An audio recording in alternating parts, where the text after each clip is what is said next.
Well, welcome to the very first coffee show. I'm your host, Kirk Pearson, the coffee show with Kirk. It's called first ever episode of this new standalone podcast. First guest, none other than Ross Quail. Please welcome to the show, Ross. Thanks for having me, Kirk. It's great to be here. Ross, we just had an interesting, an unannounced question here for you. You just came to my cafe, which is just down the road from here, had a coffee, enjoyed it. Thank you for the compliments. You immediately said that I need to put my prices up. Let's talk about this. All right. Point blank. And first thing you said to Johan after you just met him, like literally 20 seconds after, poor guy, you need to put your prices up. Why's that? Well, the price of your coffee often is looked in isolation. It's like, it's just this cup of coffee that sits in front of me and it is an island to everything else that exists around it. That's not how the coffee industry works. All right. So when I see a cup of coffee, I think equipment, I think barista, I think roaster, you think farmer, you think all of those linkages in the chain. Now, what you're doing at your cafe is making great coffee, all right? So you've got a level of investment, both maybe emotionally and financially, right through that whole chain. And that chain costs money, right? Not just for the fact that a great barista makes a great coffee, and there is a difference between one person and another.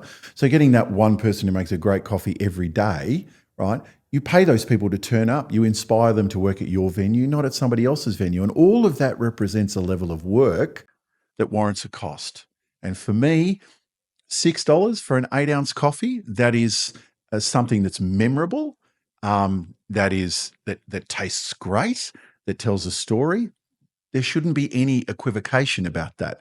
It's only once we start to look at things as they're like, this is a physical object, that we start to begin this process of devaluing. And that's what I rail against, really, because look, if it's not worth $6, people will tell you, all right? And that's fine.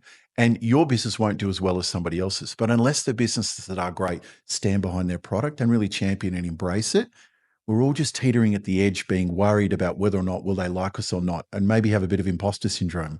I just wanted to sort of jar you out of that and say, you are good. People should and will pay $6 for this. Well, it's probably a good kick up the bum, really, because we're probably overdue to do this. And, you know, I think our coffee's worth $6 a pop. Do you agree? 100%. Johan, when are we putting our prices up? Next week? Done. All right. So great. You've helped make some progress. Welcome to the coffee show with Kirk. That was a great little preamble. So one thing, you and I have had some private discussions in the last few months, last few years, really. Yeah. And I think that I wanted to do this episode about, I live so much in specialty that it's kind of a bubble that it's hard to escape from. And I don't like hearing the same voices. I like hearing different voices. Yeah. And so I wanted to do a podcast episode covering some of the topics coming from big coffee. So, you know, some of the bigger coffee companies in the world. So what I've done is sort of outline 4 companies that we're going to kind of look at through this paradigm, let's just say, and then have some questions at the end. But those 4 companies are Starbucks, Luckin Coffee, new entrant into the game, I guess you could say, Blank Street Coffee, another one that's really interesting to watch over in the US and London. And then a business over in Indonesia that's just started up that you introduced me to called Jago Coffee, which is run by a mutual friend of ours, Joshua Tanu, who's part of the Common Grounds group. But also I reached out to him and let him know, and he was really excited. And I'm really fascinated by what they're doing and bringing access to coffee for more people and by more people as well. So that's a fascinating one that we'll go through. So basically how I've structured this is we'll go through 4 companies. We'll start with Starbucks. Some of the things that they do really well, some of the things that they don't do, that they might experience challenges with in the near future. Get your running commentary. We'll go through some questions at the end. Sound good? Sounds great. All right, so Starbucks. Most notable thing I'll say about Starbucks, and I think a lot of people will have seen, it's much more of a pop culture thing actually than just within the coffee industry. They've got a new CEO named Brian Niccol. And Brian Niccol was the former CEO of Chipotle. He had enormous success in I guess not revitalizing, but bringing that brand into prominence over in the US. And so he's taking some of that into coffee. So, and they've paid him a mint to come and work for them. So they had a previous CEO named Laxman. I'm not going to attempt his surname because I'll butcher it, but they've moved on to him to kind of revitalize the company. So some of the challenges for facing Starbucks: declining revenue, customer dissatisfaction, workforce cuts. So they've recently just cut some of their executive team. Unionization efforts and labor cuts, a bit different in the US than it is to Australia. Competitive pressures from other brands we'll talk about in the near future. Yep. Stock market underperformance, brand reputation challenges. Yeah, well, I mean, when you look at those, we'll separate the stock market stuff. There are also problems that even regular businesses have day to day to some degree. So they're not really problems that are new to anybody, but when you have a business that is undergoing some issues, they're probably the top ones that you'll face. So, I mean, there's no surprises there, and that's the perennial challenge for any business. But I mean, let's get to some of the other stuff that they've got going for them. Well, yeah. So consistent quality and customization. So I think that's always been something synonymous with the Starbucks brand. Customer experience and service. Strong brand and loyalty program. I want to touch on that in a big way if we can. Sustainability and ethical sourcing. On that point, before I move on, I had a podcast with a gentleman called Maxwell Cologne at Dashwood a few years ago, and he actually said that Starbucks has one of the best coffee buying programs in the world. Oh, they started it all. Yeah. So, and Howard Schultz has, I guess, some tremendous leadership that a lot of people probably can thank for in coffee buying and ethical sourcing. And then, of course, innovation and technology. So, what's your highlight on those points? I think what it highlights, and this will probably be a consistent theme throughout our discussion today in a really big way. What we determine about the caliber of somebody's business is often what we think about the taste of their coffee, but it's so much more than that. And what you got to understand is that how someone chooses to roast their coffee or make their coffee is their business. It is their business, right? So maybe with Starbucks, we can say, hey, it wasn't the roast profile that I enjoyed, or in some cases their drinks were larger and you couldn't really taste the coffee to an extent that a coffee lover was chasing that coffee flavor. But underlying and at the core of everything that Starbucks did was put a value on the coffee farmer. And what they did was establish specialty coffee and a roadmap for the rest of the world to follow in their footsteps. So it's a really important part that before we rush to judgment with any business, insofar as the quality or the integrity of that business, look deeper, right? And that's that thing where I said, even at the start of of this discussion here, we talked about looking at that cup of coffee in isolation. You have to stop doing that, right? It's the keyhole view to the doorway. You've got to open the door and see everything. And when you start to do that, we can truly appreciate how some of these businesses that are bigger or smaller operate and what values they present to us. One thing that really surprises me about some of the, I guess, conjecture about Starbucks recently is that they've probably back of house, they've got an enormous amount of technology they work with that's the customer doesn't even see, we don't even see, and in their stores. And then you hear Brian Nichol come out and say, we want to go back to our roots, the Sharpie on the cup, writing the name, having the hangout spot, making Starbucks kind of a welcoming place to be again. It's kind of like this interesting juxtaposition where coffee is kind of desiring automation and modernization, but also keeping some of the things that kind of make the specialty of the ritual itself. Well, that's right, because Starbucks always had couches. They had the Wi-Fi. It was somewhere where you could go that you knew you could probably use a clean toilet if you were traveling. So for a lot of people, it was a known hangout, whether you were going to drink coffee or not.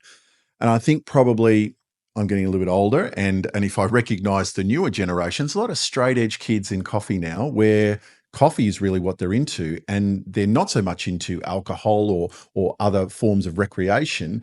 And so coffee shops mean that they're a hangout place. And so by creating an environment that welcomes that, and it welcomes people talking to each other and doing things like that, or just providing a comfortable platform to engage with your friends, or maybe your social media or your study, that has its importance. And for a while, people maybe didn't get it. In some markets, maybe like Australia, but now it's coming to the fore and people appreciate it.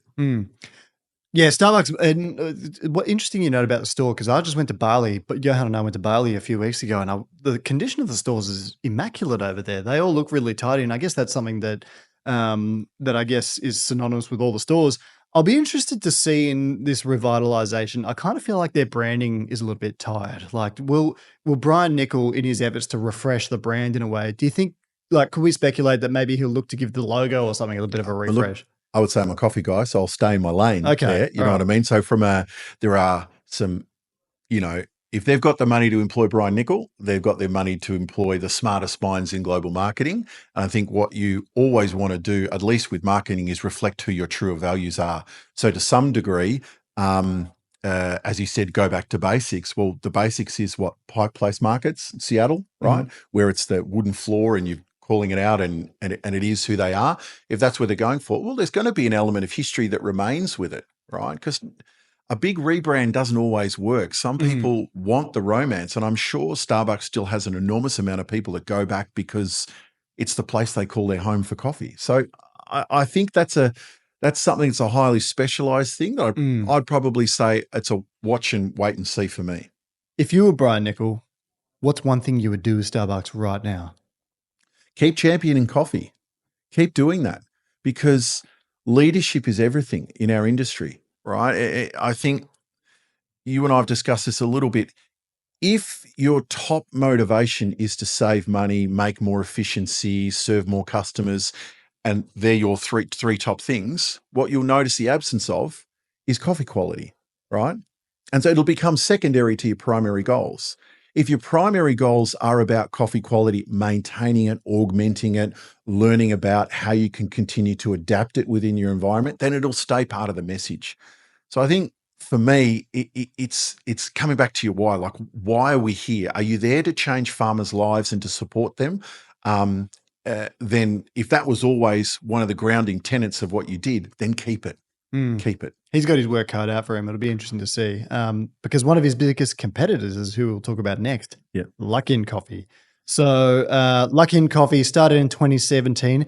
2025 now have 22,000 stores. Self-described value proposition: high quality, high affordability, high convenience. Now, they caused a huge shock in the C market price this year when they had one transaction worth $2 billion for Brazilian grown coffee, which is just enormous. Yeah. The numbers with Luckin Coffee just astound me. And so obviously they've got this franchise model and they're just expanding like, rabbits. Yeah. So, so some of the challenges facing Luckin, we'll start with intense competition, competes with Starbucks. Yep. Reputational and trust issues. So they had a bit of an accounting scandal in 2020 where they were sort of over-reporting the amount of money that they made. Expansion and scalability risks. Yep. Dependence on discounts, promotions that give away a lot of free coffee. Supply chain, which I guess they've just addressed, we just mentioned, and cost management. So your reaction to some of those? Well, I think, again, you go back to what sort of the motivations for a brand, certainly from the lay position, from spending a little bit of time in China, I'd say that obviously market share is a huge thing. You've got an evolving demographic in China where you didn't have heavy coffee drinkers. Evolving from what to what? Well, probably from tea to coffee, right? Or generationally getting to the age where they're now 18 or older and they're going out making their own decisions of what they're going to drink and eat, as opposed to what mum and dad provide them at home, which is a standard. And then you've got more of this openness to social media and things like that, where you get this cross-fertilization of cultures, and is it cool to be seen drinking drink X or drink Y? And so there's those types of drivers that start acting on that community. So when you look at maybe Luckin, incredible expansion, like 4 to 5 coffee shops being put up a week at through China at times, if not more. It was crazy. It's nuts. And to me, that probably speaks more to a market share grab, right? That's the primary focus of doing that. There's coffee along the way, and there's, like we've seen, Hidenori Izaki has been a poster boy for the coffee there, because it was, I think it was the tagline for it was World Barista Championship. I think they've had a few people that have been ambassadors for them. So they're definitely spending money on it and doing the image work and the rest of it. So that's about acquiring market share in a really aggressive way. And that may not always be about the coffee. That may be part of people just getting their caffeine content as opposed to a myriad of other ways. So, but when you look at that sort of model, you also then open the door. If that model is just about market share and getting caffeine and doing it, you open the door to other brands like, say, Coddy Coffee, which is a step under Luckin, which is really going in super, super hard. I think it's maybe around 65 RMB for maybe 10 coffees over there. Which RMB, what's that? renminbi, so Chinese yuan. So, Okay. and to give you the maths on that, I think 7 RMB is 1 Aussie dollar. Okay. Right. So you're talking 10 coffees for, not a lot of money. Mm-hmm. So that model really has changed the game in terms of recruitment of coffee drinkers in the market. Coffee in China just fascinates me because obviously the level of technology that they operate with is just like far above what what we do in Australia. I've never been to China, but I've researched it a bit and it fascinates me. Something you mentioned there I found interesting as well is you spoke about the Chinese youth. Yeah. And it kind of I kind of think of that in the same light as youths in the Arab world where following on from the Arab Spring in 2011, sorry to bore you with international history, dear listeners, they had these revolutions in a lot of Arab countries where they overthrew their leader because they want to modernize their countries. And you look at countries like the UAE and Saudi Arabia where they're making huge efforts to move on from this social conservatism and modernize their country and bring in more things like coffee and boxing and technological innovation. Do you kind of see any parallels there? Well, culturally speaking, I think China's doing their own thing. There is, what we look in other environments is relative to them. When I look at China, there's maybe in their younger generations more of a reaction to the working culture, as in the relentless drive, right? So you have that, I forget it's off the top of my head, but there is an acronym that young Chinese people use that was around working 12 hours a day, 6 days a week. I'm not sure. So if we've got a producer that could something like that, that refers to the amount of work that people did, right?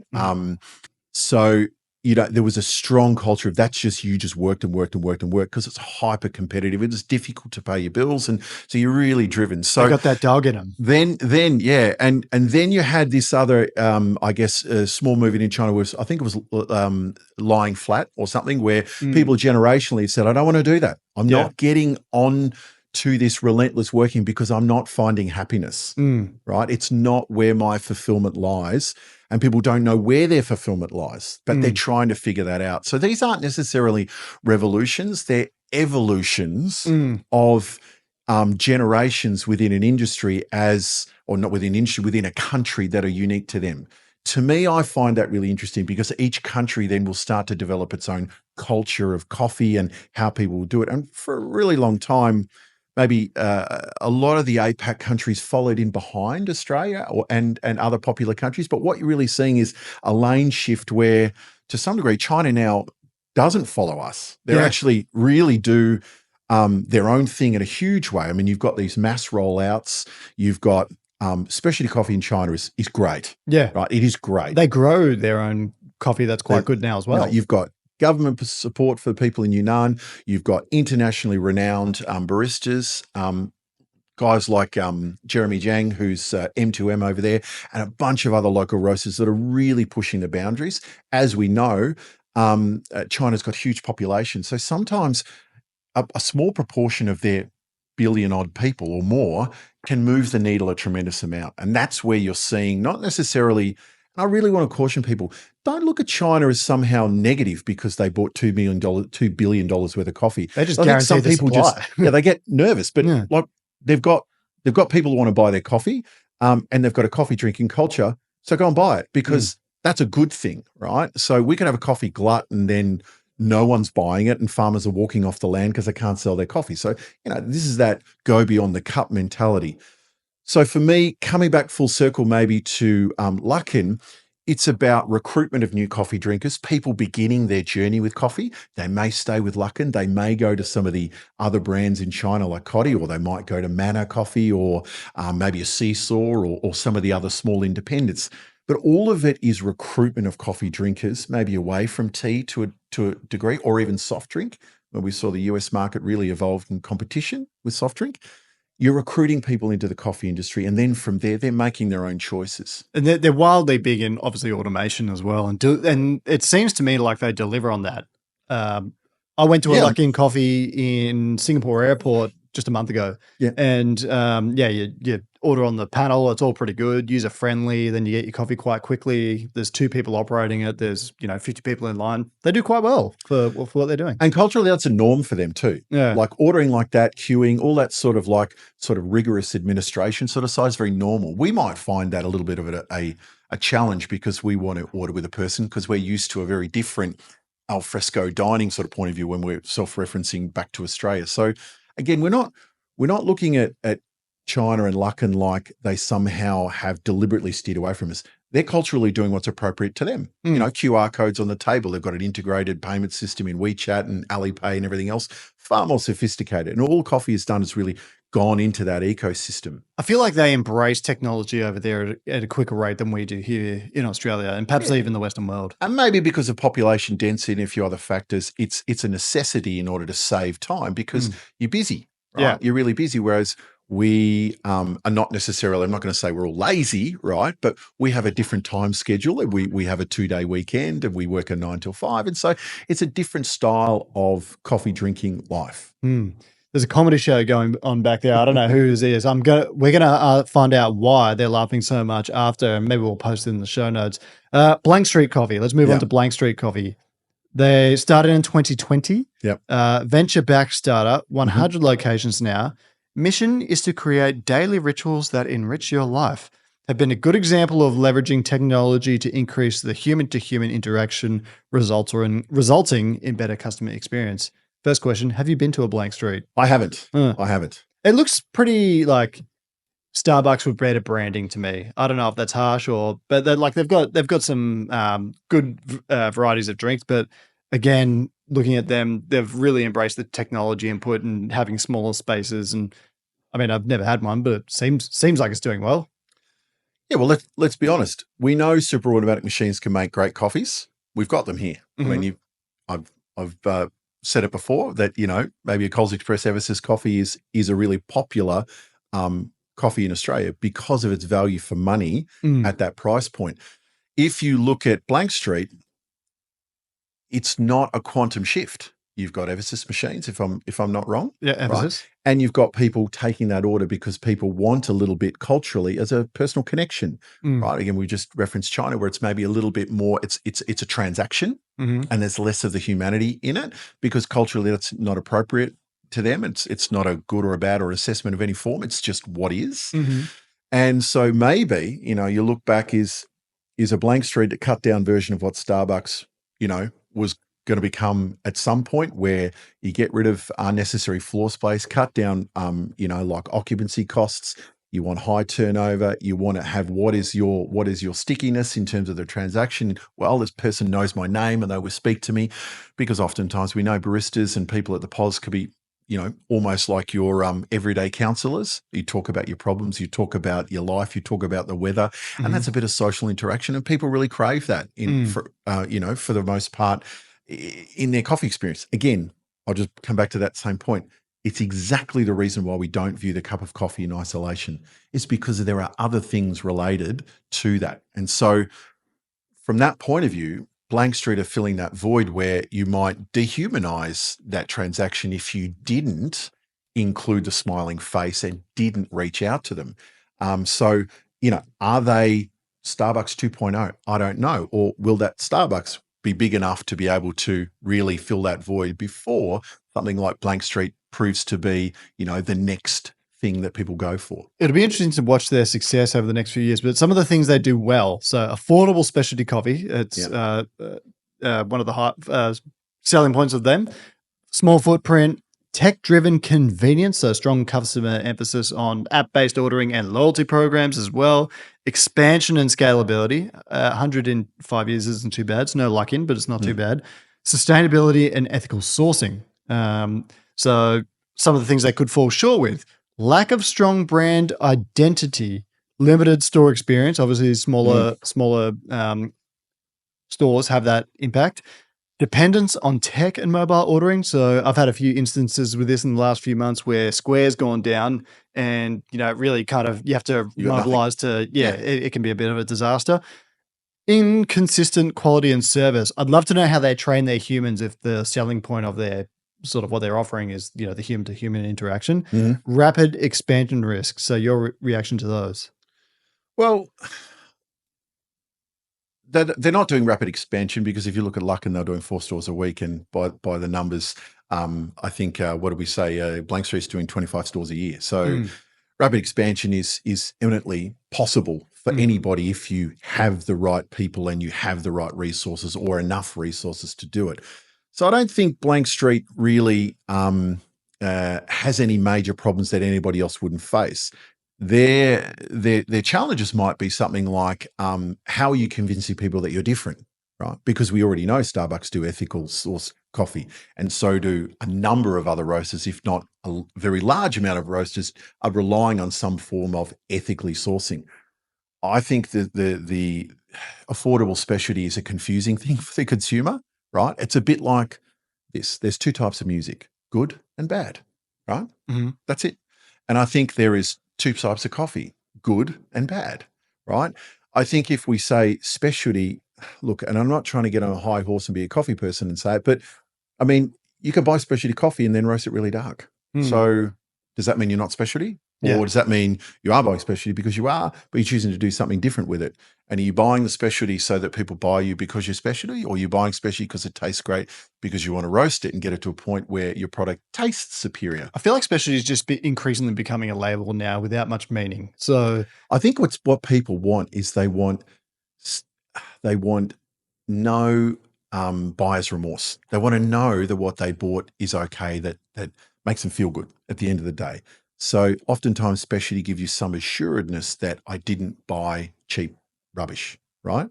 Maybe something like that. I could be off. But the point being is that specialty is now ubiquitous with coffee at large, but there are and there's people have talked ad nauseum about what is specialty, right? And that's a little bit like what's a piece of string, because you make it terribly, doesn't matter how you roast it, still not going to turn out so great. You roast it terribly, you change that whole footprint. So I think we steer away from those terms. And I think when we say affordable specialty, I think to me, it's got to be about value for money. Was that experience, not the coffee, value for money? Well, we've got our own. You don't have to agree with this term. I'll just say it on my own. So full disclosure, this is my words only. We've got our own copy and paste version of Blank Street here in Melbourne. It's called Other Side Coffee. And so they effectively do more or less the same thing. And I've had a coffee there, and it's not too bad. Their selling point is they do it for $3.40 or something. No extra charge for alternative milks, no extra charge for, extra shot or anything like that. So tremendous value really on face value. Does it always deliver? But I don't always see their stores that busy. So I think it kind of goes back to what you were saying before. It's like the value is not always in the price, just what you deliver, how you deliver it, and how it's valued by the customer. And maybe a portion of their market is there is a period of time where the people that do that maybe are time poor office workers who go out and get that one coffee and they queue and they go hard and then they're not there. And then those other people that maybe float a little bit more through their days, maybe are a slightly different consumer that will go, I'm going to take the time, I'm going to sit down and have a cup of coffee and enjoy not only the coffee, but the environment and talk with my friends. And I can't do that on Other Side. So you've only got a certain demographic, right? So from that point of view, I mean, you can appreciate Other Side's model is catering to a certain coffee drinker, right? The success of Other Side will be, is there enough people that choose that as their coffee? Because you have to sell like 50% more than a successful cafe does. At the end of the day, we don't know. We don't know their lease agreements. We don't know their cost of coffee. We don't know a lot of other things. But assuming that they have done reasonably well till now, and if they keep their labor costs down, if you're really looking at a labor cost below, on a kiosk level, maybe below 25%, I mean, that's in really, really good territory. Occupancy costs below maybe 4 or 5%, and keep your costs of goods there as down low as well. You start making an argument for a business that's structured towards making profit out of a small space. The question is, do you have enough foot traffic or transactions and average transaction cost to generate the revenue that gives you enough to surpass your fixed costs and get into a point where you're starting to make money, right? And that's really the idea. And I think that's the fundamental difference when you look at businesses maybe in China or densely populated countries in Asia more broadly, is that the foot traffic and the number of transactions someone could secure are far greater than maybe what you might get in Melbourne. What do we have? Maybe 3 million people a day or something in the bracket of that coming to Melbourne. Yeah. Between all of the cafes that are there, as opposed to a Shanghai, which has 25 million or probably something like that in the city itself, if not more. Right. So we have to look at it through two different, I guess, lenses. So it might work, but you have to make sure that within your food group or your target market that you've got sufficient numbers. My business partner, Johan, here is heading to Shanghai in, I think, next week. You've been to Shanghai a number of times, I take Number it? of times. Yeah, What would you recommend for him or anyone visiting Shanghai? Well, traditional Shanghainese food is beautiful. I love it. I love it. And I love the fact, like, I go and try and go to little noodle bars and things like that because I absolutely love noodles. And dry noodles for me and the soup on the side, I've got to say that is just the way I love eating. And so there's a myriad of places where you can go in China. But I think if you're going to go to China or Shanghai, I should say, have a look and stand back from the venues that are there and be an observer, right? If you get too close into it, it could be a little different and you may miss the point. And one might be, say, you might sit and say a Manor Coffee, for instance, right? And you think this is a busy store.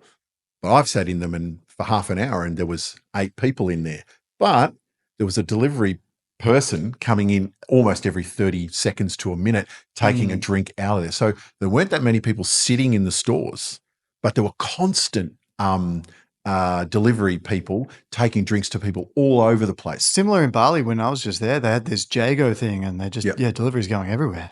Yeah, so makes me worry about the level of rubbish, because when we talk about what we're trying to do, save the planet, the rest of it, that's an area where I feel like there's a responsibility within the coffee industry. So I think we need to sort of make sure we regulate stuff in that area, but without getting off track, go to as many cafes as you can. I think what you want to do is look for the emergence of specialty cafes and of the ilk that have come from the baristas that have won competitions. You've got people like, as I said before, Jeremy Jiang, and you've got other baristas that have won national titles in China that are opening venues now in neighborhoods across Shanghai. And I think probably just get onto your main sort of forums within WeChat and go to those places, because first of all, you'll have amazing coffee experiences on par with Melbourne. Certainly, you'll get things there, but you'll get a very, very Chinese style of it. I think there's some really wonderful tiny store designs that I think are great. But just soak it in. It's Shanghai is an amazing city. Like, just the sheer scale of it, right? And the amount of people, and then it just works, right? I think all I'd say is you just got to be careful, because once they went from like no 2-stroke and over to electric, you can't hear. When you're on the road, you're liable to be run over if you don't look. So there's that many electric cars there? Well, it's not electric cars. It's also electric scooters and all that sort of stuff. Right. You can't hear them. Okay. Right? So they're just, it's quiet, right? And so you've got to be on your toes when you're crossing the road. That's probably the one thing I'd say. There's some great aspects, but if I had to be critical of Shanghai, I only say is you can't afford to look down. Okay. Right? Well, you heard you need to look around. Don't be on your phone while you're crossing the road, okay? Don't want to do that. Just be careful. All right. Now, this last coffee brand that you actually introduced me to a few days ago, which I think is fascinating. This should be on everyone's map. Yep.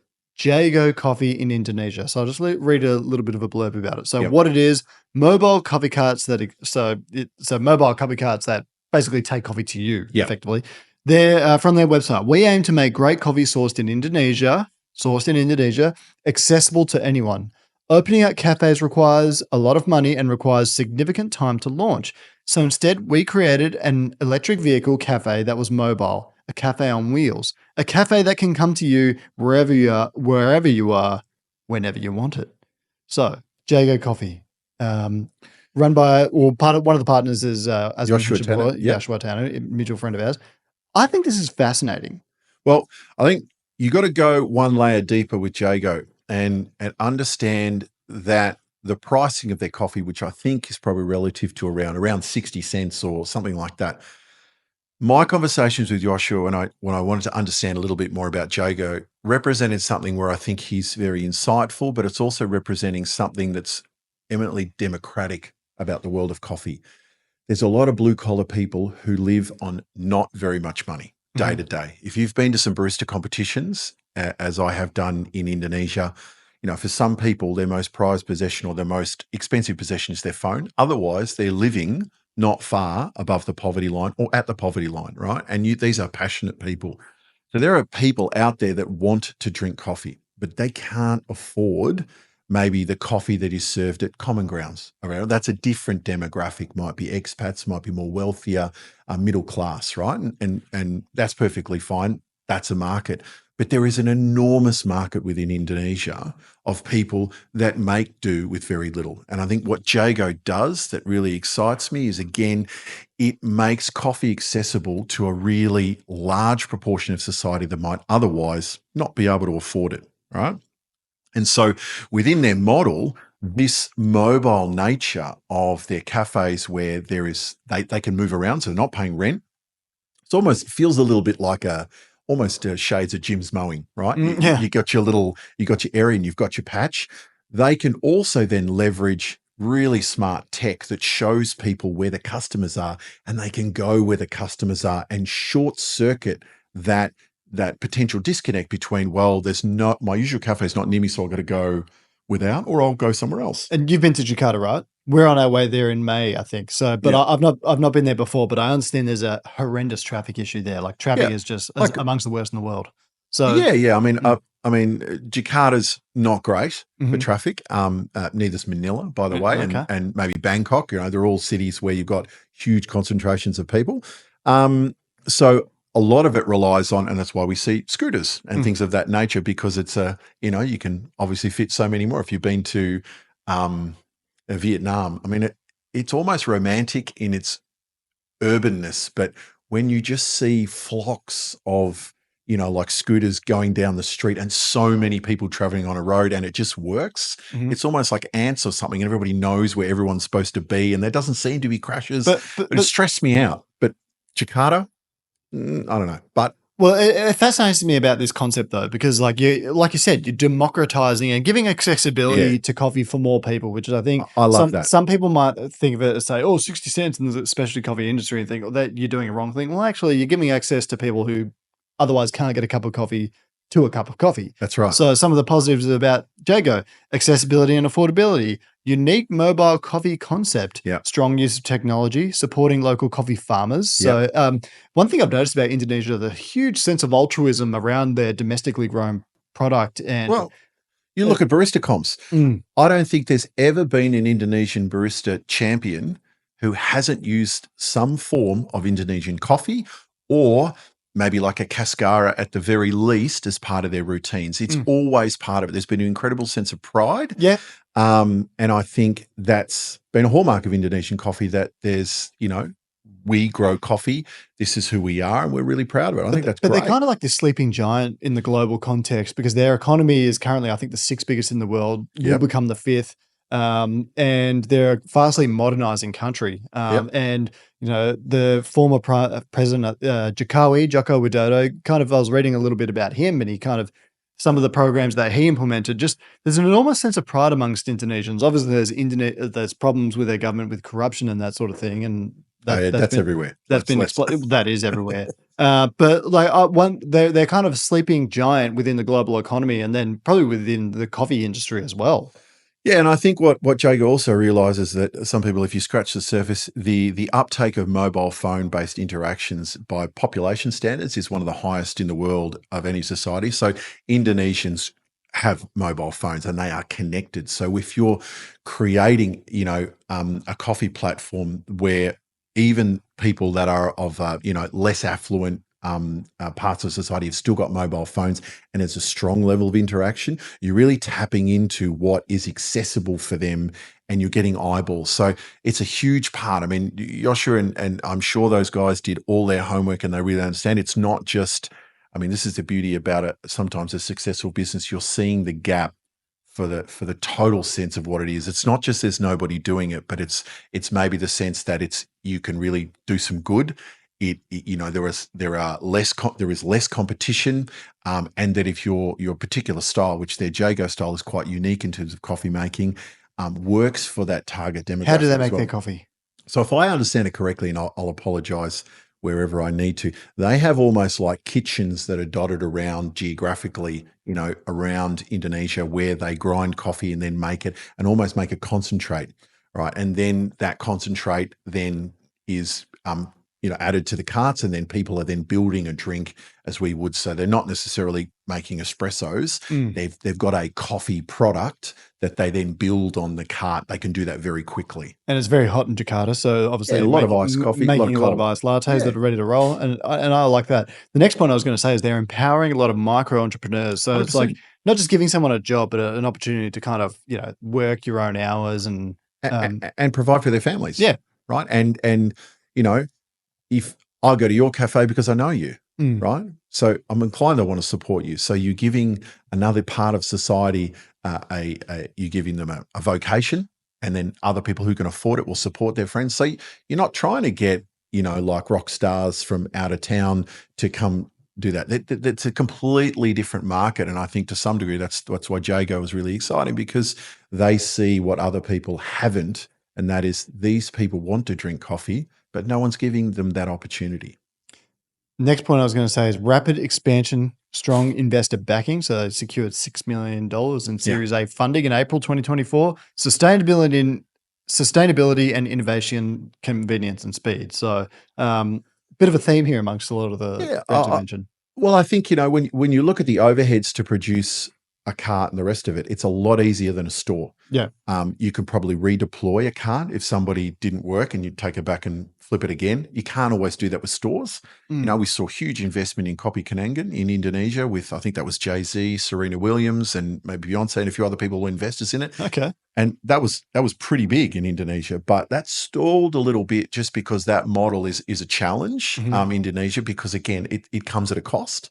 And it is very competitive over there. There's a lot of, competition for coffee there. So I think the model that Jago has is far more nimble, right, within the market, and it provides the ability for people to have a limited level of exposure.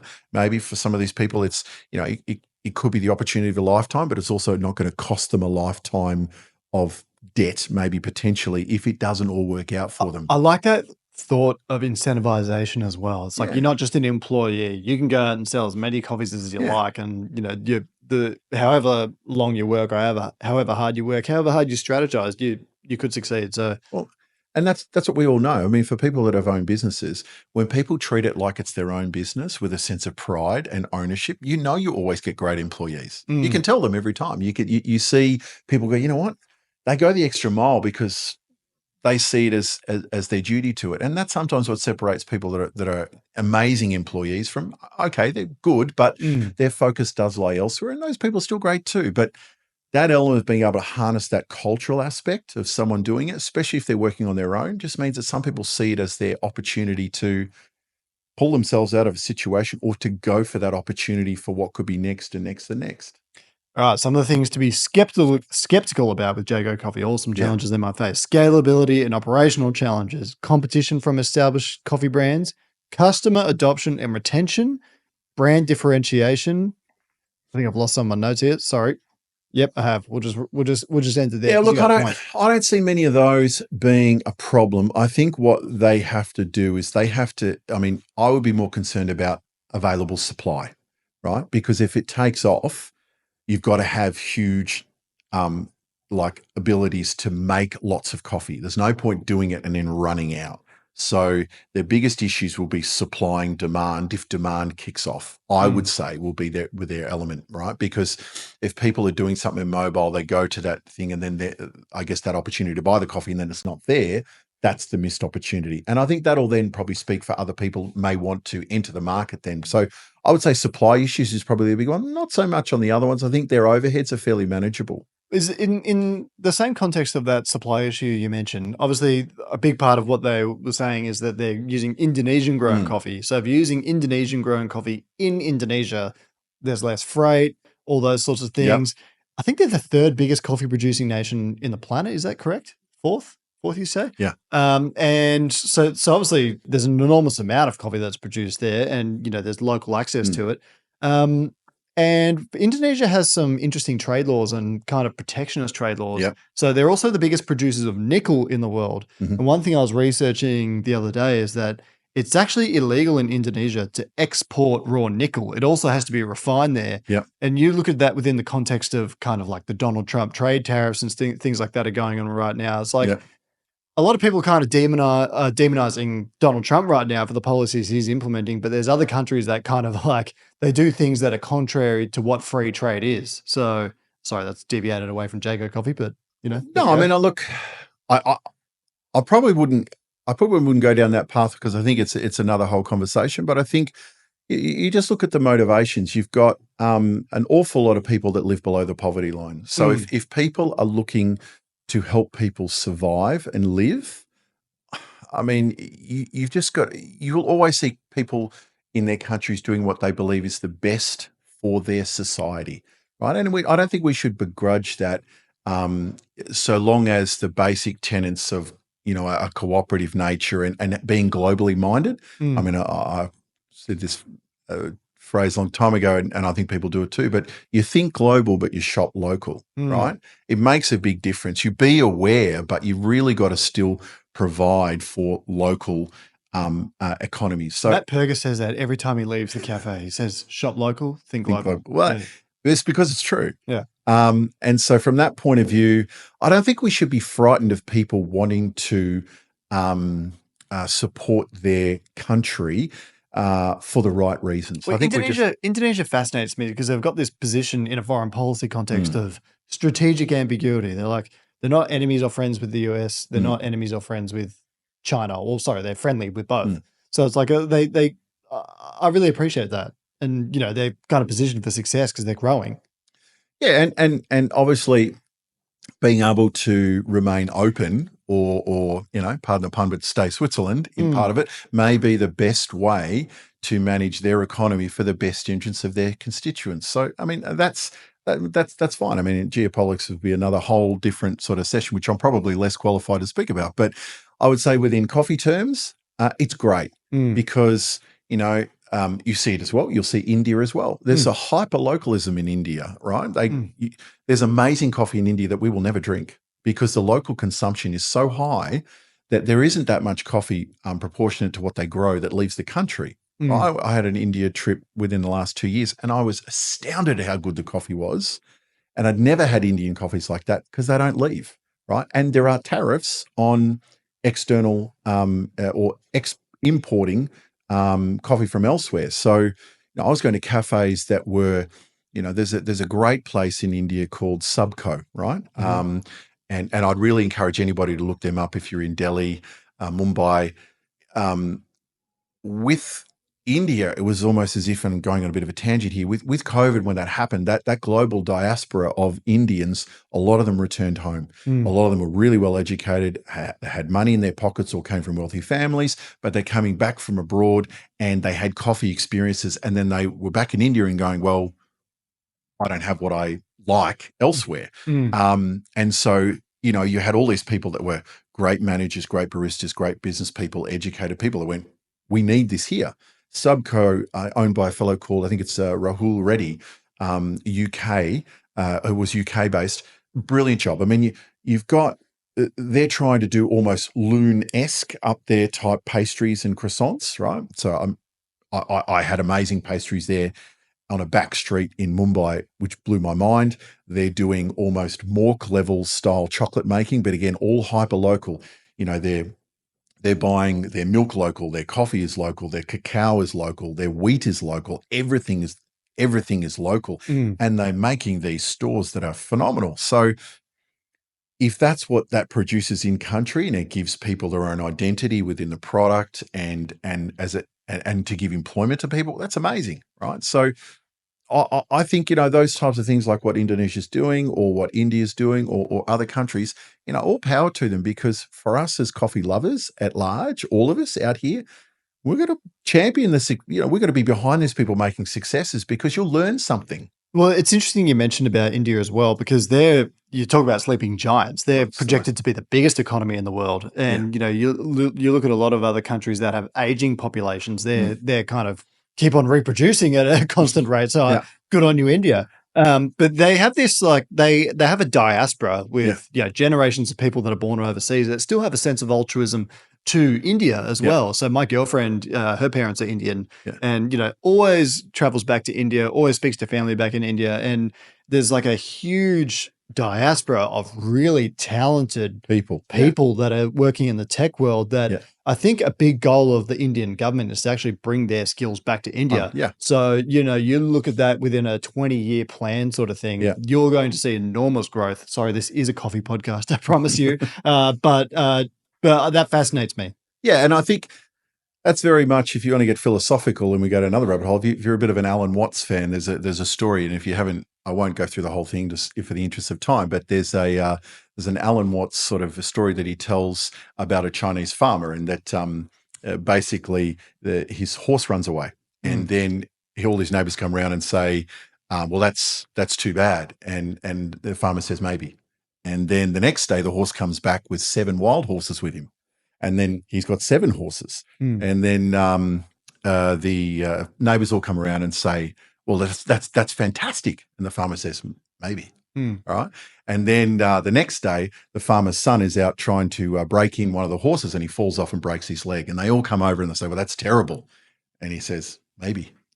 All right. And then the next day, the government comes to the farmer to conscript people to go to the military.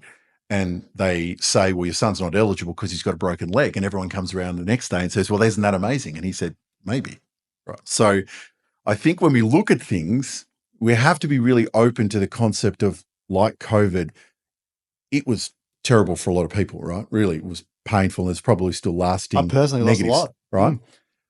But always look at these things, whether it's coffee or otherwise, and I try and do this with coffee, is that these occurrences, if you seek to see the negative, that is all you will see. But I think, in my life now, as I step into consulting and other things, it's about looking at what is the outcome. So that maybe notion of what does this really mean is something that's enlightening for you personally, just to keep yourself in a better mood, all right? But also from a business point of view, maybe it could be good. Maybe. I'm just going to say that after every crisis now. Maybe. Johan's going to say to me, oh, this is so bad. Maybe. All right. Well, let's get on to I had a list of 10 questions. Can I get a time check, Johan? How long have we been going for? 53 minutes. All right, we'll probably get another half hour in here. All right. Questions for you. Go for it. Which of these large-scale coffee businesses excite you the most? Well, I have to say Jago, because I'm familiar with the other models, and having a personal connection with Joshua, look, I really wish him the success, and I love the concept that it is. So, all power to all of them, but Jago's something that I'll watch on with, some optimism, because I think that what it's doing is different, and that's what excites me about that. Yeah. When you compare the companies and how they serve coffee to how we serve coffee here in Melbourne, what are some of the things that we in Australia might not realize or we could learn from? That maybe, like reducing the contact time in a transaction doesn't mean that people are being rude, right? Culturally, that's just how we are.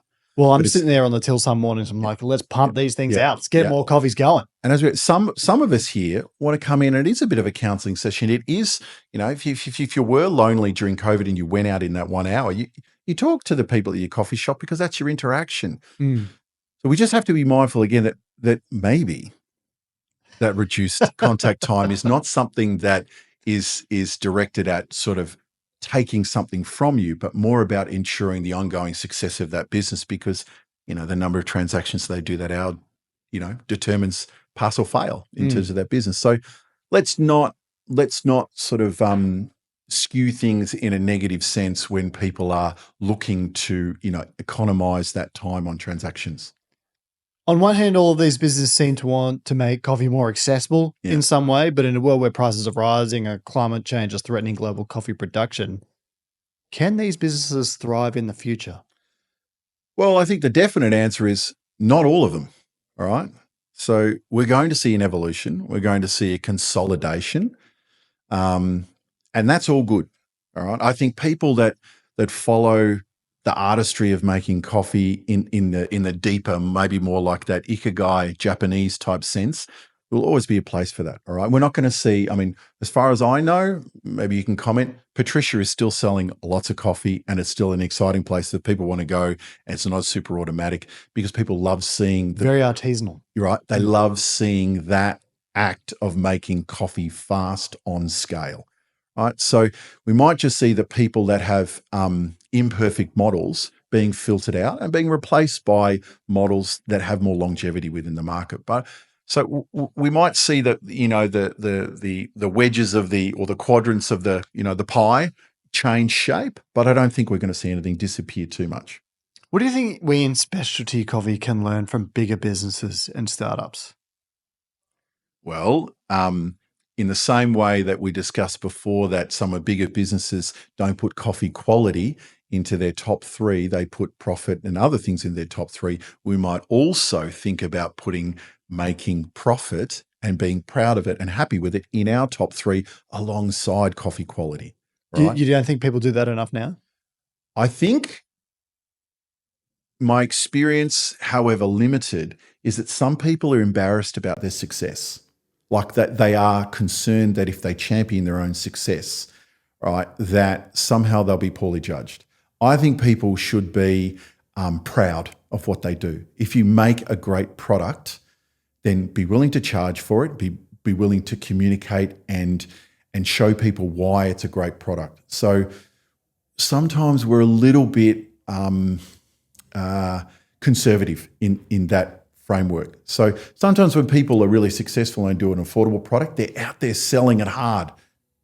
That's what we should do sometimes, take some of that mentality, even if the product is maybe a little bit more expensive. In the same way that I said early on in this podcast, you can be proud to charge $6, not $5.50. Everything that leads you to that cup of coffee, handing it over to their hand, is worth it. Because I kind of feel like within specialty coffee right now, a lot of people are effectively, in a way, divesting in the coffee that they buy because the same coffee they bought at a higher quality is not available at the same price anymore. So they're buying low quality coffee at what is now that price. So well, and it may not, but you've got to give people a degree of, fairness here, because it may also be that the coffees that they bought before aren't available, right? So we have an availability of quality, not just a pricing challenge that goes there. So this is a good part about people that are great communicators around their business because, you have access to good coffee, but it comes at a cost. Sometimes you can make a very good result out of maybe a commercial plus grade coffee if you're blending it in, and that can be there. I don't know who that is, but I'm sure people do that, and it isn't necessarily a factor that makes a coffee drinking experience terrible. But you've got to evolve to make a product that is good at the end of the day. So, there's a lot of hands in the process that lead to a coffee being good. And yes, sometimes having all great coffee makes that a bit easier, but sometimes there is a great skill in coffee roasting. And I'm not sure the general public could really name that many great coffee roasters in Melbourne. If they name a coffee roaster, they'll name a brand. But at the end of the day, that's a person or a group of people roasting for that company that have learnt a lot through pain and suffering, in roasting. Because when people don't like it, it's all their fault. I'm 21 people. Look at me. Look at how savagely I've aged. So I think what we've got to realise is that there's skill to a lot of this, and some of it is turning green to brown in a skillful way and a really quality-driven way, so that it tastes great. Because you don't have to use the world's number one $1,000 pound, coffees to make a great cup of coffee, but you do have to have some line in the sand moments. 1 is good roasting, 2 is, good baristas, but 3, you've got to have a baseline of that quality. So let's not say that people that serve the most expensive coffee are the only people that can make good coffee. There's more to it. Do you think the future of specialty coffee is less sort of independent specialty cafes and more chains like Blank Streets and Other Sides and stuff like that?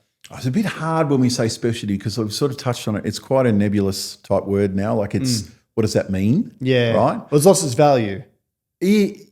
Yeah, or it's become mainstream, and so it's not value. It's just a word out there that is identified by more people, and it doesn't define the smaller segments that are operating above specialty. So I think get to know where and who makes your coffee and learn.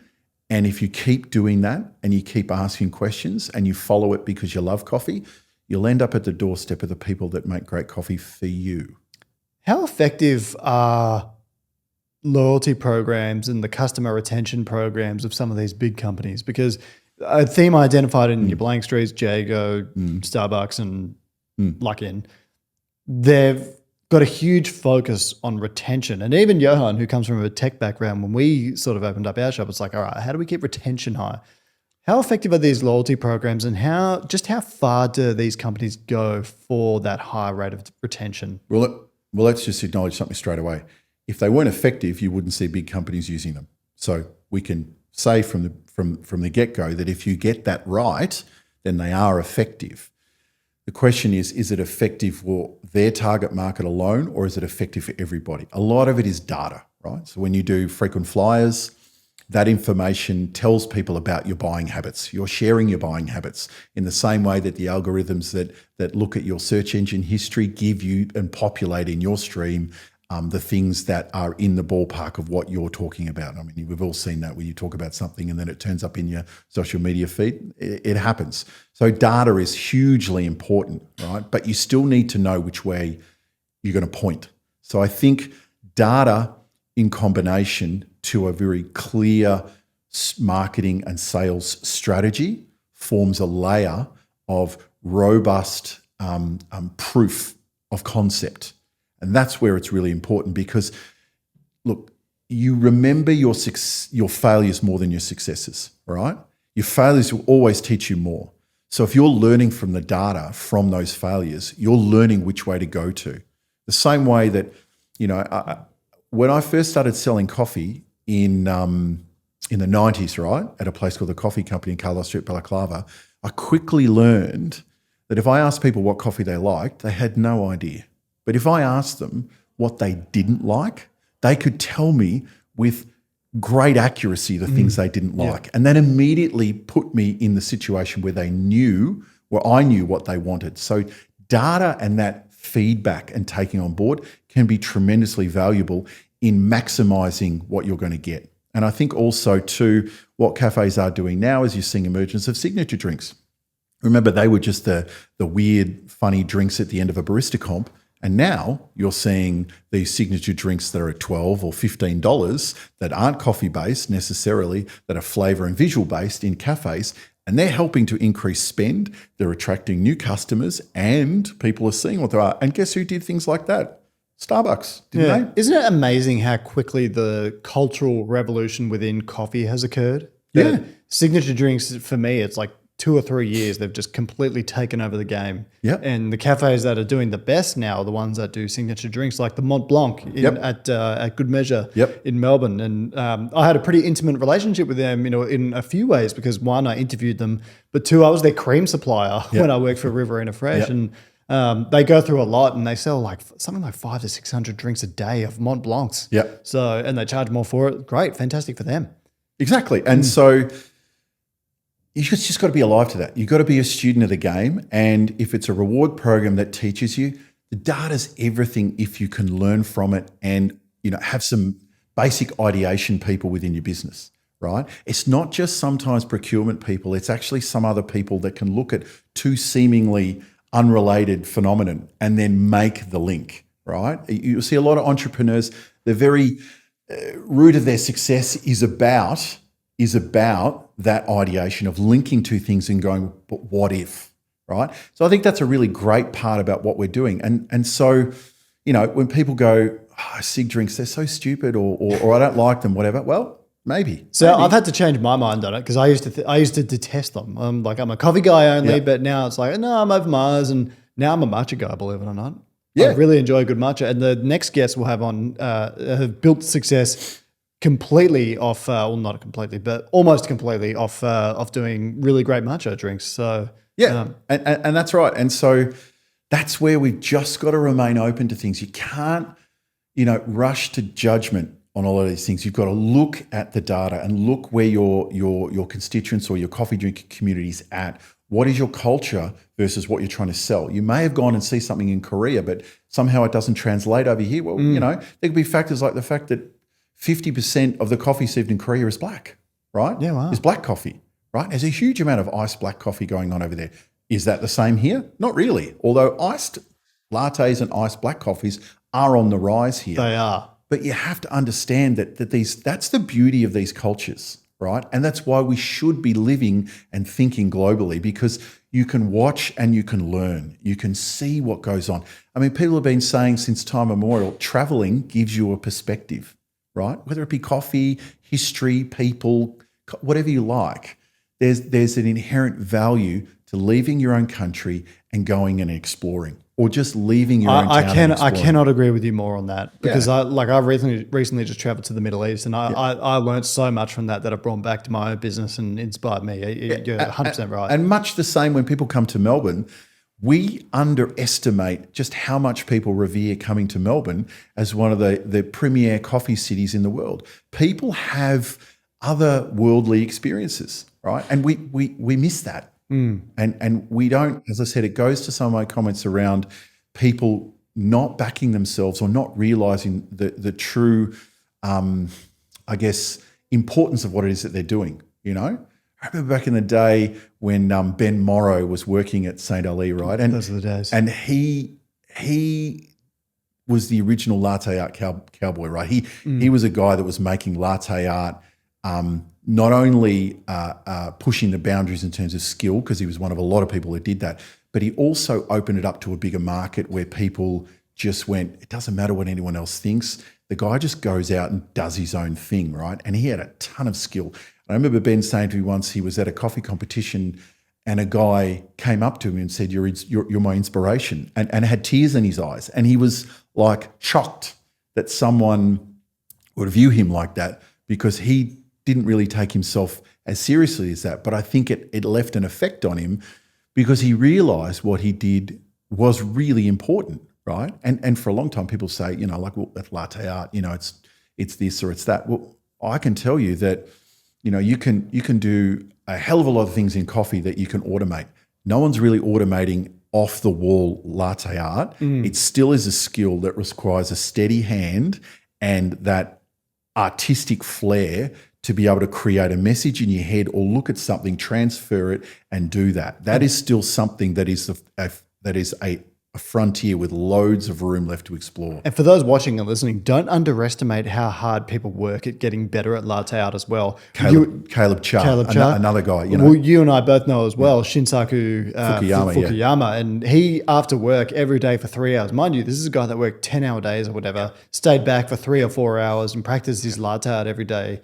People work unbelievably hard at it. And not just Australian latte artists. We know that there's people in Thailand, there's people in Korea and elsewhere and globally. That work that people put into that art form make it the art form that it is. Right? And so that's what I mean. Sometimes we just don't appreciate and stand back from the work and recognize the artistry that's in it. And sometimes we maybe see too much artistry in things that don't deserve it as much. Isn't it funny how I asked you a question about loyalty programs and we end up at latte art? I love this. Well, look, we can still come back to the data on that, because you can say, in some respect, those latte artists, right, use social media as their platform, right, as their loyalty program, right? Because that's where they're posting, that's where they're interacting with their people. So that's, are these people's Instagram streams, their loyalty programs. It's one of my guilty pleasures sitting there and watch people draw like a 3-headed hydra in a latte. I was like, damn, that's impressive. Yeah, and knowing that your reach is high and then seeing the sales happen in your till, that's a loyalty program, albeit maybe a series of events. But if you understand what it is and you leverage it, sure, go back. Some of the bigger companies that have got loyalty programs, through it, where you can see your reoccurring customers. I mean, Square will give you that, to other things. There are a lot of things at our disposal in our businesses that can make us better. And again, some people are mastering them a lot better. bigger companies know how to use the old school, but now we know that these bigger companies have to step into the modern era with some front-facing customer stuff, not all, engine room stuff, which is, the eating a bit with transactions. They have to work in social media. They have to do all these other things because that is a new way to attract, retain loyal business. Yeah, it's a very interesting point that you raise, and the data fascinates me behind that as well. I do have some more questions for you though. Go for it. Within the current coffee sort of climate with rising prices and all that sort of thing, and we mentioned before the massive transaction that Luckin Coffee made for to purchase X amount of coffee from Brazil. Yeah. Do you think there's like a potential for an oligopoly to form among some of those bigger coffee companies to basically distort the rest of the market? Because on one hand, I feel like to myself, this might actually be temporary, the current coffee issue where the supply is low, because I've been to Brazil in years where the supply is like so much bigger than they expected and the price collapsed. So maybe it's temporary, probably not because of climate change, but do you think there's a potential for that oligopoly to form? No, I don't think so. I think, look, you've certainly got not a lot of companies that sell most of the world's green coffee, right? They are very integrated. I don't think you've got oligopolies in that. I think it's still very much a free market.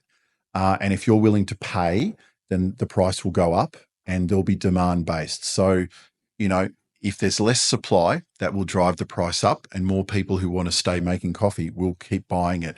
And that won't always be the most salient thing for a large business to just keep paying more and more and more and more and more for their product. At some point, it's going to reach its breaking point because the commitment levels become maybe not worth that.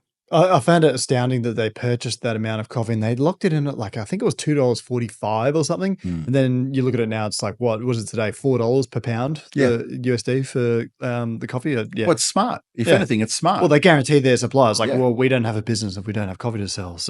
And so do a lot of other people, not even being that big at all. I mean, if you are a roaster above 5 ton a week, you should be locking in coffee. You should be talking to your green broker.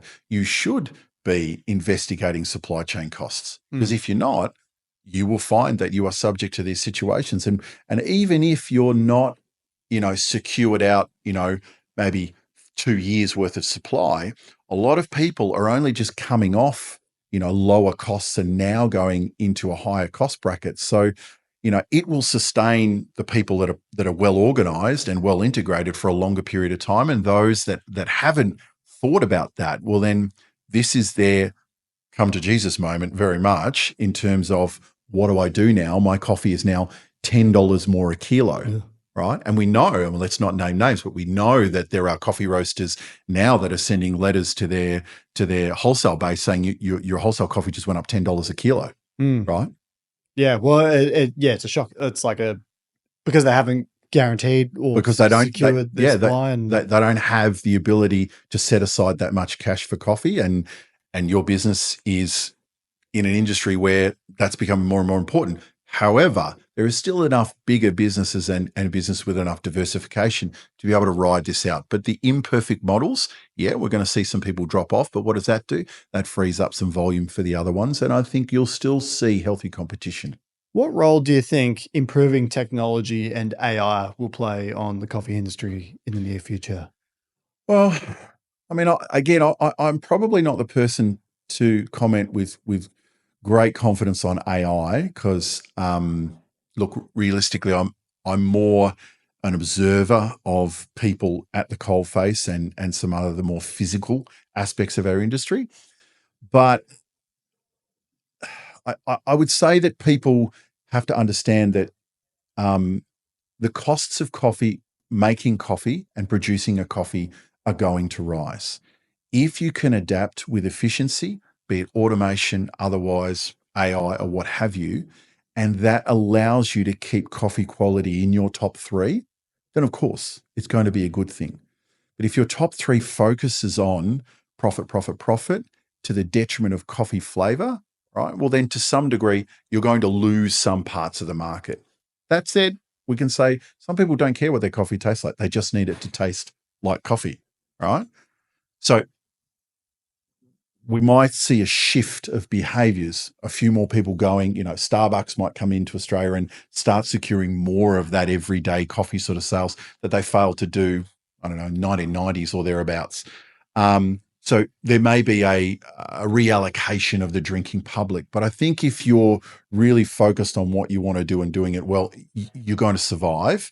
The key to it is it needs to be profitable enough for you to pay your people and pay yourself and keep buying that coffee and keep pushing your envelope for you to continue your business. So I think they'll deliver good things. They'll deliver bad things. But when we think about the bad things, maybe, all right? It's got to give you the impetus to think more broadly about what else can we do to keep adapting and changing.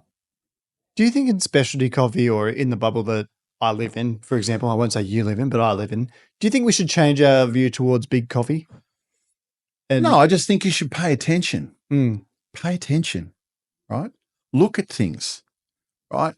Our greatest resource that we have a lot of the time is each other, right? Anyone who doesn't want to tell you anything, and you're in a room with somebody who says, I can't tell you anything about my coffee business, it's all secret and the rest of it. Generally, you tend to find those people don't have anything to tell you, right? Okay. So if they're trying to throw an NDA at you, it's No, that's not what I'm saying. What I'm saying is that there is maybe to distill it down, the rising tide lifts all boats. So if we're all working for quality or some form of quality and profit, be proud of it to begin with. Like putting up your prices because that reflects the investment and the value you're doing it. You are valuing your product, and that allows you then to pay your people, keep your doors open, keep people drinking great coffee. Because maybe your problem in your business is you're not charging enough, and that's why your business isn't going well. Not because you haven't got great coffee, but that story will be untold if you don't get out there and listen and learn and observe and get involved in your industry. I saw a journalist post the other day that she got charged $6.10 for a flat white at McDonald's. Yeah. And so obviously that's more expensive than a flat white at my shop. So, Sure. If they can do it and scale it, then yeah. And look, I'll be honest. I mean, I have worked within McDonald's, and I think they put a tremendous amount of effort into delivering a product that represents exactly what they aimed to do, right? They've invested in equipment, they invest in people, they invest in systems, they've got loyalty systems, they read data, and they really, really work hard at it. There is no mistakes within that. You may or may not like it, but the simple fact is, I think, whether or not this is entirely true, but it is said that 1 in 4 coffees in Australia is drunk from McDonald's, right? So we can say we're all specialty, but at the end of the day, whether it's 1 in 4 or 1 in 5 or 1 in 6, an awful lot of coffee is being drunk at McDonald's. So pay attention, right? Pay attention. I want to ask you before we wrap up, we're not too far now. What are you doing these days? So you finished up from your previous job. What's Ross Quail up to? Well, how do you put dinner on the table? I put dinner on the table. Well, the same way I did before.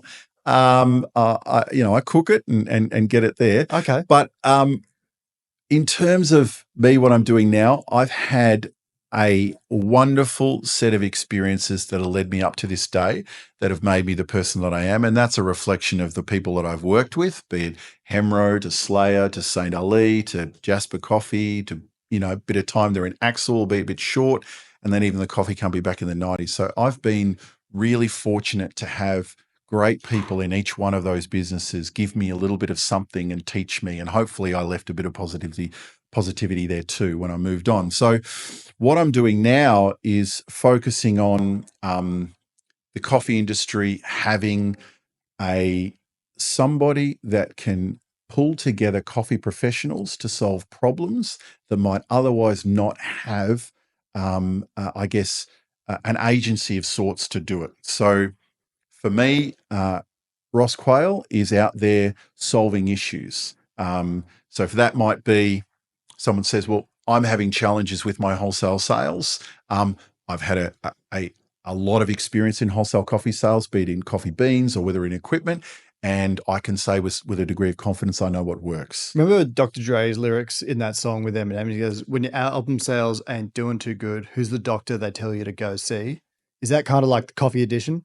Maybe. Dr. Dre? Yeah, okay. It could be. So I guess for a lot of the time, in more recent years, I was selling equipment and giving good advice. And that's why I had some great relationships with the customers and made some successful relationships. I guess now I'm not selling the things, I'm charging for the advice that I do. And there are enough people out there that see value in it, that are benefiting from it. And that's how I'm putting food on the table now. And what's really awesome about it, and I really, really love it, is that one day I might be working with people on sales. Another day I might be doing some product development with coffee, as in a coffee geared to a particular segment of the market. Another day I could be emceeing a barista comp. I mean, I used to do that stuff with Asker in the past, and I loved it. And I love the people that I've met along the way doing that. It brings me closer back to people and keeps you grounded. So I'm really fortunate that my day's quite diverse. And so for me, that allows me to do some ideation as well within our industry. And I'm doing a little bit of stuff overseas still, which is great, because cultures are what drive more imagination down this whole where can coffee go. So look, pull it all back. I would love to be, the person that started the first ever global coffee agency of strict coffee professionals that have a very, very refined skill set. And I might be a person that brings the unicorns within coffee together to help solve companies or individuals' coffee problems. And right now it's been for me a great success to date. And I feel very, very grateful. But what I can do from here is that there's only so many hours in the day for me. And what I'm really hoping is that there are other people that I know that are specialists within their field that I count as friends or acquaintances, that I can then help them be valued for their time as part of some of the project work that I do as well. And I'll be really, really proud if I can do that. So in a sentence, you're effectively consulting and if someone's got an issue, you're helping them solve it, sort of thing? Or? Yeah, helping them solve it. And you might ordinarily not be able to reach these people. You might not have the salary cap maybe to have these people on your team full time, but you get access to them in a transactional, targeted nature that delivers you a solution to your specific problems. So to me, I think the coffee industry needs that now more than ever. Well, Luckin, Starbucks, Blank Street, Jago, if you need some consulting done, Ross Quail's your man. Come see me, I'm your man. Ross, thanks so much for being my first guest on this new show. We're calling it the Coffee Show with Kirk Pearson. So we're trying to do some podcasting, some other content related. So we're going to have some really different forms of coffee media, touching on a bunch of different things. Some funny, some informative, some who even knows what. But you know me, I've always wanted to be a voice for the coffee industry, and much like yourself. And we'll just see how far this goes. But as a friend, thank you so much for being my first guest and being so eager to come on and contributing in the way that you have. It's awesome always to have you on, and this won't be the last time. So thank you. It's been an absolute pleasure. Put it there, Governor. Thanks for having me. And I hope you all enjoyed the listen. And if you're out there, don't ever be a stranger. Come say hi. We're in this industry all together. No one is beyond sharing a word, sharing a coffee. So I would say, there's one thing you want to take away from today is get out there and involve yourself within your industry, however you can. Make friends, make conversations, and it'll take you places. Socials, how do we find you? At Ross Quail on Instagram? Yeah, Ross Quail on Instagram. At Ross Quail. Yeah, otherwise, you can find me on LinkedIn. You'll see me there. Yep. Otherwise, contact Kirk. I'm sure, Kirk, you'll flick people my way if people really need it. Yes. And watch out. There'll be some websites and some more information coming up in the not too distant future. Well, this show, I should say, is powered by Project Zero Coffee, my business. So my business partner, Johan, supporting me back here. So if you want to buy some awesome coffee, I can tell you it's awesome. Ross had one before. He said he quite liked it. He said. Loved it. Projectzero.coffee, if you're in Australia, will ship to you. International shipping coming soon. But thanks again, Ross. This is the Coffee Show with Kirk. And thanks for everything. Take the rest of the day off. All right, I will. All right, I've got another podcast after this, but all right, hooroo, ladies and gentlemen. See you soon.